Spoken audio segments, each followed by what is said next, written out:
Mon histoire, c'est l'histoire d'un petit garçon passionné par la mer, par le vent et par les bateaux. Et depuis que je suis tout petit, j'ai toujours eu un bateau entre les mains. Ça a commencé par un jouet quand j'étais gamin et puis petit à petit, un vrai bateau. Aujourd'hui, je suis là au départ de la Route du Rhum avec un bateau qui est magnifique, qui peut traverser les océans à une vitesse incroyable. Et voilà, donc c'est toujours une histoire de passion, même là, à 41 ans, au départ de la Route du Rhum.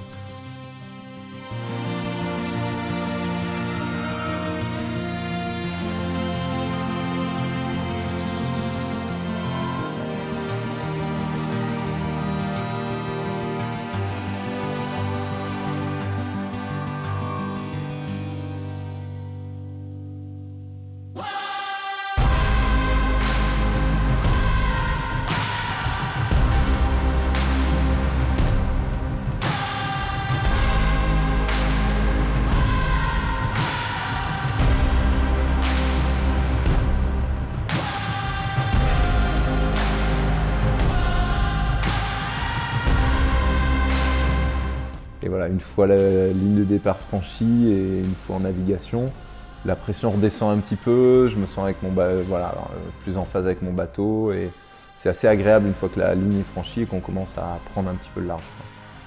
Hello les amis, à bord de Groupe SNEF, là, deuxième jour de course sur cette route du Rhum. La première phase, c'était déjà de quitter la Bretagne. Donc pour ça, il faut longer les côtes bretonnes, sortir de la Manche. Et donc ça veut dire de la navigation en côtier, à tirer des bords, voilà, c'est un peu du gagne-petit dans ces conditions-là. On tire des bords, on est au contact avec les autres concurrents, très proches les uns des autres. On se compare, et c'est une phase assez intense où on peut quasiment pas dormir. Et donc déjà dès le début de course, les premières 24 heures, c'est quasiment pas de sommeil. Il faut mettre du rythme tout de suite parce que quand on sort de la Manche, on veut être bien placé pour attaquer la traversée de l'océan. Voilà, pas attaquer en 30e place, voilà, c'est un peu handicapant. Donc cette phase, ça s'est plutôt bien négocié. Ça a été assez fatigant, mais plutôt bien négocié. Je sors dans le paquet des 5-8 premiers bateaux, donc ça c'est pas mal. Les 3 premiers jours de course se sont bien passés. On a passé un petit front cette nuit là, il y avait pas mal de vent, une mer formée. Ensuite, il a fallu se mettre dans le bain des premières dépressions qui arrivaient. Il y a du vent aujourd'hui sur la route du Rhum. La météo de cette route du Rhum, ça a été de franchir 4 dépressions, coup sur coup, l'une après l'autre, avec des conditions assez musclées, avec un bateau qui bouge beaucoup, qui tape beaucoup, des réductions de voile quand il fallait réduire la toile, garder de la vitesse malgré une mer difficile et un vent fort, il fallait quand même garder de la vitesse pour rester aux avant-postes. Et donc à ce petit jeu-là, je me suis pas mal débrouillé parce que à la fin de la deuxième dépression, je me retrouve en tête. Et la troisième dépression s'annonçait quand même encore plus compliqué que les 2 premières, avec des vents 35-45 nœuds. Vitesse du bateau. Sortie de cette dépression, je suis de 3e, donc toujours dans le paquet de tête, toujours possibilité de jouer la gagne, toujours possibilité de jouer le podium. On est le 6e jour, je viens juste de me changer pour la première fois aujourd'hui. J'étais trempé tout le long. Et donc aux Açores, il y a eu une 4e petite dépression qu'il a fallu négocier, qui a été un petit peu plus dure à négocier parce qu'elle était moins franche, elle se déplaçait moins vite. Et donc moi j'ai fait le choix d'aller un peu plus dans l'ouest, de me décaler un petit peu plus de la route pour essayer d'avoir des vents favorables, mais ça m'a coûté un petit peu de temps au début. Je me suis décalé un peu plus que les autres, dans le nord-ouest. Là je suis le premier à partir au reaching. Donc c'est pas mal, j'espère que je vais pouvoir reprendre un peu de terrain parce que j'en ai perdu beaucoup depuis 24 heures. On a finalement réussi à avoir le portant et les alizés, et là on a fait 40% de la course au portant.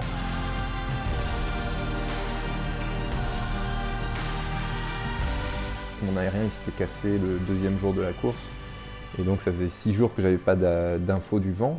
J'ai pu monter en haut du mât, remettre l'aérien. Allez, on y croit, c'est une bonne chose de faite. Ça bouge un peu mais ça va, c'est gérable. Et je vous jure que c'est magnifique d'ici, regardez-moi ça. Regardez-moi ce paysage. Cet océan à perte de vue. C'est trop beau. C'est trop beau. Moment intense de la route du Rhum pour Xavier Macaire et pour le groupe SNEF. Et pour tous les partenaires, Marfette et Sables d'Olonne, 1% pour la planète. Alors on est tous là au milieu de l'océan. On est tout en haut du mât, le bateau est en bas. Allez, on est bon, on est fort. On y retourne, ok? Allez, on y retourne. Ma petite trousse de toilette avec tout mon nécessaire pour le rasage. Ça va être un petit rasage de mi-course là. Ça va être agréable. 2 heures après, je me rends compte que j'ai une sensation bizarre en fait à la barre du bateau. Et je me dis, bon, je vais faire un check parce qu'il y a quelque chose que je sens pas, il y a un problème sur le bateau. Et je vais à l'avant, j'ouvre la trappe de la cloison étanche à l'avant du bateau.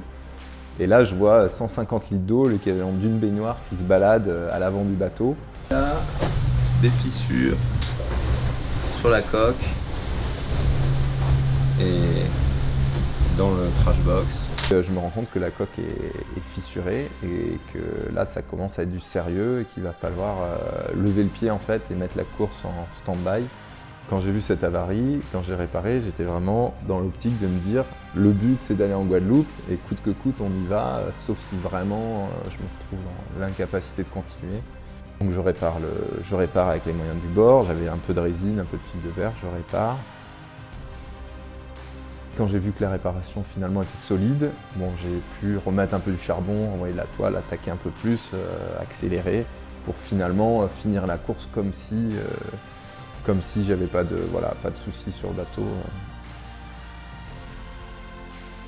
Je passe du système des dépressions Atlantique Nord à l'anticyclone des Açores et hop, là j'arrive dans les alizés avec le vent portant, le vent d'est, qui m'amène jusqu'en Guadeloupe.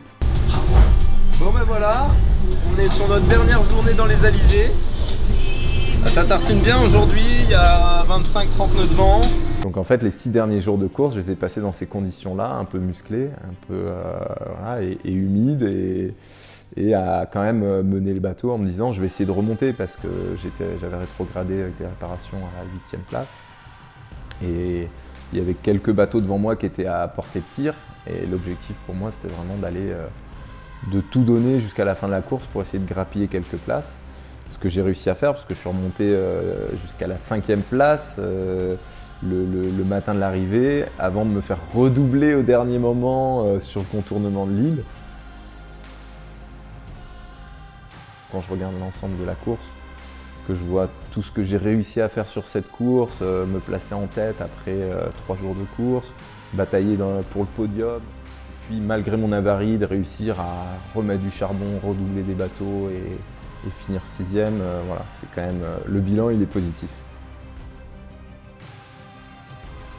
Le sentiment à l'arrivée, quand je pose pied à terre, c'est vraiment un sentiment de satisfaction, presque de devoir accompli en fait, c'est quasiment ça quoi. C'est de me dire waouh, c'était une belle aventure, c'était une grande aventure, 15 jours en mer et je suis content de ce que j'ai fait, je suis content de la copie que j'ai pu rendre sur cette course. Une route du Rhum comme ça, je dirais pas que c'est le projet d'une vie parce que des transats, j'en ai déjà fait d'autres et je vais en faire d'autres, mais ça reste un événement majeur et ça peut se faire avec le soutien des personnes qui m'entourent, c'est les partenaires, c'est le groupe SNEF qui croit en moi déjà depuis plusieurs années et qui travaillent avec moi, ils étaient présents à Saint-Malo au départ. Voilà, et mes proches et mon équipe, mes préparateurs, les personnes qui s'occupent de la communication. Donc voilà, cette course, cette route du Rhum, c'est un skipper sur un bateau pour traverser, mais c'est le travail de toute une équipe.